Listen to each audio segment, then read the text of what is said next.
I was diagnosed in February of 2012. I was 40 years old, and I had a 3 and 6-year-old, and I was teaching at Abington Friends School. And I knew that something may not be right when the mammographer at the end of the mammogram looks at me in the eye and says, "We usually aren't concerned about these things, but when they pop out of nowhere, we are." I was 48 when I was diagnosed, and I was at the beach with my middle son, Evan, and my phone rang, and the nurse told me that I had breast cancer. When I first went to my doctor, when he felt the lump, I said, "I have this lump here, I'm sure it's nothing." And when he felt it, he said, "Well, I think we need to get that checked out. How's tomorrow?" What about you, Ayanna? I was diagnosed when I was 33 years old.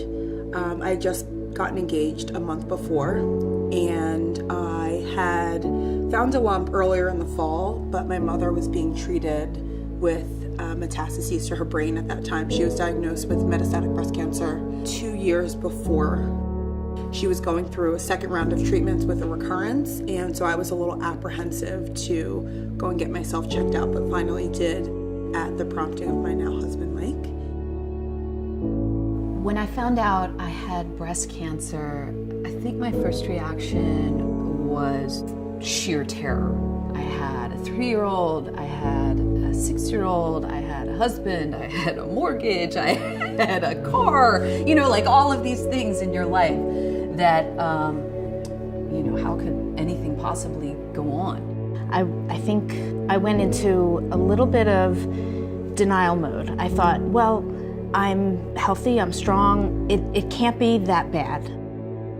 And then I was actually at the front desk, and the surgeon walked out, and she said to me, in the waiting room, "I just got your results." And that's when I learned that I had triple positive breast cancer and was going to need chemo. It was not the most optimal place to hear that information. So I went to the doctor for what I thought was my first day of chemo, and my doctor sat me down. This where he told me that actually the MRI had showed that it spread to my liver and I was stage 4. The part that was most difficult about it was to have to tell my mom, because I knew that she was being treated for it and she was being so strong, and so to have to tell her that not only was she going to have to go through it, but she was going to have to watch her daughter go through it.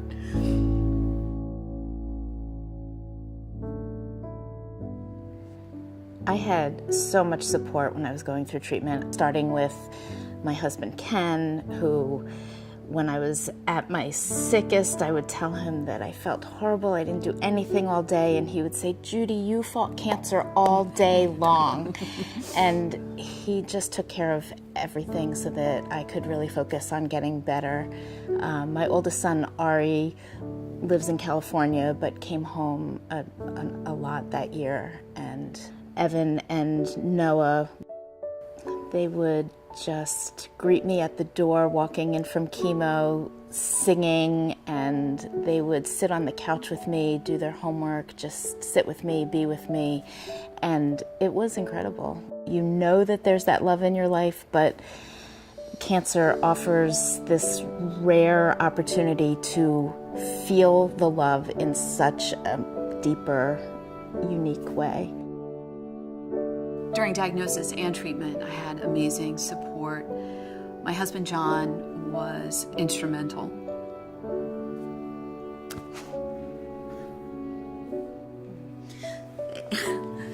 In keeping our lives normal.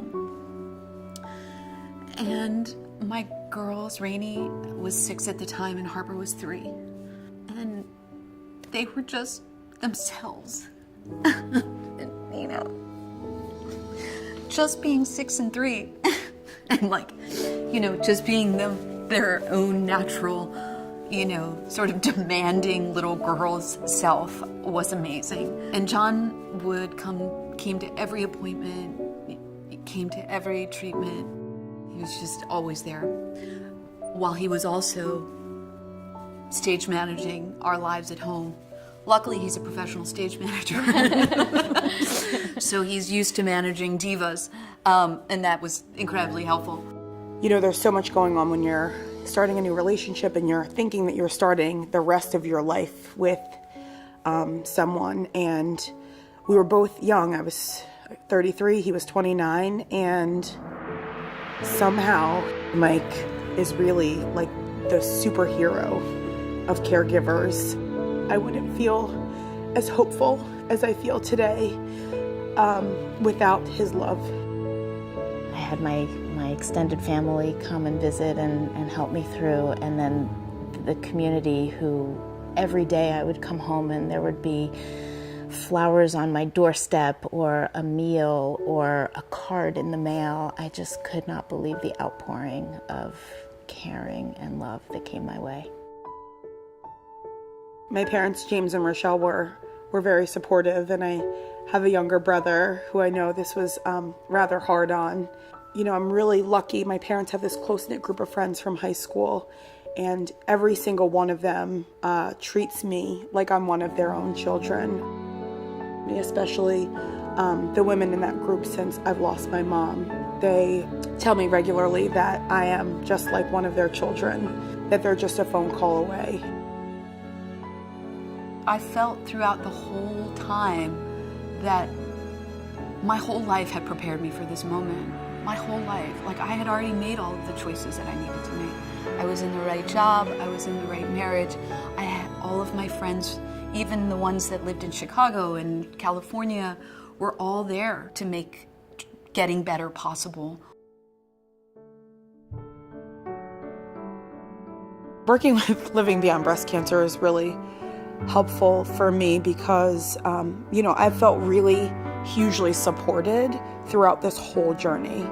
And so my work with Living Beyond Breast Cancer really is because I know that there's going to be another woman or another family that they're going to touch and reach. And so to be able to continue to work with them, it's given me a ton of hope because I've got to meet women with metastatic breast cancer, whether it's at conferences or being on the board, that have lived a great quality of life for a really long time. I became involved in working on the helpline, and when somebody calls on the helpline, I know that I can use all of the support and strength that I've gathered from my own journey to listen to another woman, listen to a caregiver, and just be present for them. Having the opportunity to be part of a clinical trial. I'm a social worker, I'm a mother of 3 boys. It's my nature to want to give back, and that the clinical trial treatment plan could be both extremely beneficial to me and extremely beneficial to furthering science. And we're all very lucky that people have participated in trials, and so I feel very proud of my part in participating in a trial. Getting diagnosed right after being engaged might have really just derailed somebody from their journey. And instead, I think it's the place where Mike and I found in keeping our goals in our life and continuing on our journey. At the same time, I just want to be me and I just want to live my life. And I've figured out how to do that still. So I feel pretty lucky. You know, it has profoundly changed my life. And it's like that love and support and commitment of our family and friends is really just so important. And to this community that you never want to be part of, right? None of us really wanted to be part of it, but now we are. And now that we are, we have each other and we have these amazing support networks that go beyond this room and into the world. This whole mess of going through cancer diagnosis and cancer treatment has given me this incredible will to live. I want to see my kids grow up. I want to see who they end up with. I want to see who, if they have kids, I want to finish the story of my life.